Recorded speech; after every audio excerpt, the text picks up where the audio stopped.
Thank you so much for joining us on the broadcast. Meanwhile, Uttar Pradesh Chief Minister Yogi Adityanath is speaking in Gorakhpur. Listen in.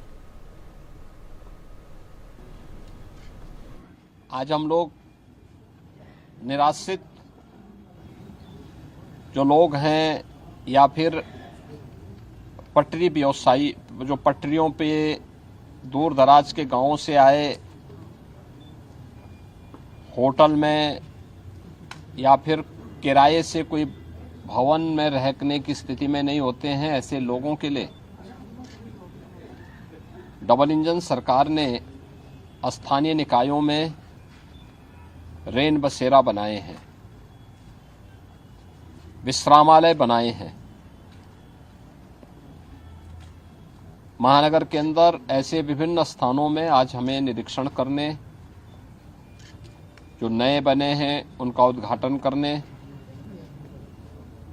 और उनमें शुभारंभ करने के साथ साथ भीषण सर्दी जो आने वाली है, इसमें लोगों का बचाव के लिए उचित प्रबंधन हो सके, इसका निरीक्षण करने के साथ ही जरूरतमंद लोगों को स्थानीय जनप्रतिनिधि, माननीय सांसद, माननीय विधायक, महापौर, पार्षद और अन्य सबके साथ मिलकर के आज कंबल वितरण के कार्यक्रम के साथ भी हम जुड़े हैं। गोरखपुर महानगर में ऐसे 8 से 10 स्थानों पर निराश्रित लोगों के लिए, बेसहारा लोगों के लिए व्यवस्था दी गई है। यद्यपि पिछले 10 वर्ष में प्रधानमंत्री मोदी जी के नेतृत्व में बेघर लोगों के लिए प्रधानमंत्री आवास की योजना ग्रामीण और शहरी दोनों प्रभावी ढंग से लागू हुई है। 56 लाख ऐसे परिवारों को अब तक एक आवास उपलब्ध कराया जा चुका है और 4 लाख लोगों को बहुत शीघ्र ये आवास की सुविधा प्राप्त होने वाली है। उस सब के बावजूद शहरी क्षेत्र में अपने व्यवसाय के लिए, पटरी व्यवसायी कोई उपचार के लिए आता है, कोई अपने किसी कार्य से आया, वापस नहीं घर पहुंच पा रहा है, तो उसे रात्रि रुकने के लिए मजबूर होना पड़ता है। लेकिन उसके पास बहुत बार ऐसी स्थिति आती है कि उसकी इतनी क्षमता नहीं होती कि वो होटल में कमरा ले सके। लोकल स्तर पर धर्मशालाओं की जानकारी उन्हें नहीं होती है, तो आसान होता है कि वह रेन बसेरा में जाएं जहां निःशुल्क रहने की व्यवस्था होती है।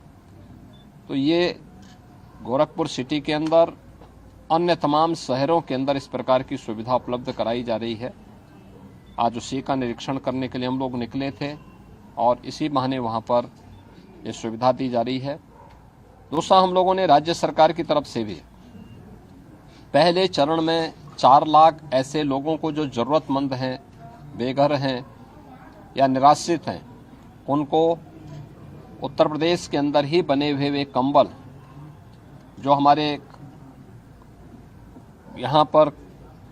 जो कंबल कारखानों में बनाए गए हैं, उन्हें